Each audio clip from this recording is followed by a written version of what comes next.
আমি রংপুর থেকে আসছি। আমি এর আগেও আসছিলাম এখানে। আমি সালমান শাহর খুব একজন ভক্ত ছিলাম। এবং আমি চাই যে এই যে সালমান শাহ হত্যাকাণ্ডে যে স্বামীর তার স্ত্রী ইনি যে এই সমস্যাটা সৃষ্টি করছে ওনার দলবল দিয়ে, হ্যাঁ, আমি চাই যে ওনার কঠিন শাস্তি হোক। সালমান ভাইয়ের মামলা রিভিশন শুনানি ছিল, আমাদের এই মামলার হলো শুনানি দিব, মানে নারাজি দিব। এই মামলার রায় হয়েছে, পিবিআর যে রায়, আমাদের মা নীলা চৌধুরী লন্ডন, হ্যাঁ, তদন্ত প্রতিবেদন হওয়ার পরে যে শুনানি মানে রায় হইলো, তদন্ত প্রতিবেদন যেটা জমা দিলেন এটার এগেইনস্টে আমরা একটা নারাজি দিব। তো নারাজি দিবেন বাদীপক্ষ আইনজীবী মা নীলা চৌধুরী। তখন উনি করোনার জন্য লন্ডন থেকে আসতে পারে নাই, না আসার দরুন এতদিন পর্যন্ত লেনদি হয়েছে। আজকে আমরা দুইটা বিষয় তুলে ধরছি যে ওই ফুটেজটা কেন আমাদেরকে দিল না, আর আমরা নারাজি দিব কেন দিব সেই যুক্তি তর্কগুলো তুলে ধরছি যে আমরা কেন এই মামলার রায় মানি না।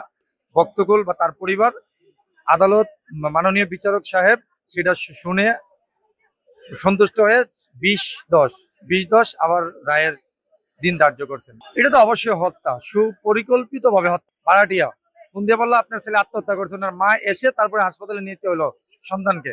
তাহলে এই দায় কি ওনার স্ত্রী এড়াইতে পারে? কখনো ওনার স্ত্রী এড়াইতে পারে না। ওনার স্ত্রী এখনো পর্যন্ত কাঠগড়ে দাঁড়ায় নাই, কাঠগড়ে বিচারকের সম্মুখীন হয় নাই।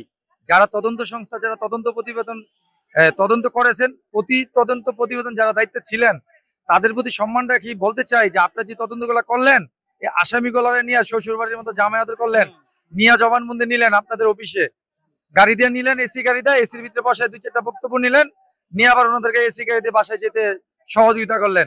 এই প্রশাসনমূলক এই তদন্ত প্রতিবেদনের জন্য আজকে আমরা 30 বছর ধরে রাজপথে আছি। আজকে আমি আছি, আমার পরে ইয়াং জেনারেশন আছে, আমাদের পরে স্টেপ বাই স্টেপ থাকবে। এটা সঠিক তদন্ত এবং সঠিক বিচার অবশ্যই চাই সালমান ভক্তরা, তার পরিবার। এখানে দেখেন আজকে 29 বছর আমরা আসামির সর্বোচ্চ শাস্তি। আমি চাই স্বামীরা ডাইরেক্ট ফাঁসি হোক, এখানে যারা জড়িত আছে সবার ফাঁসি হোক।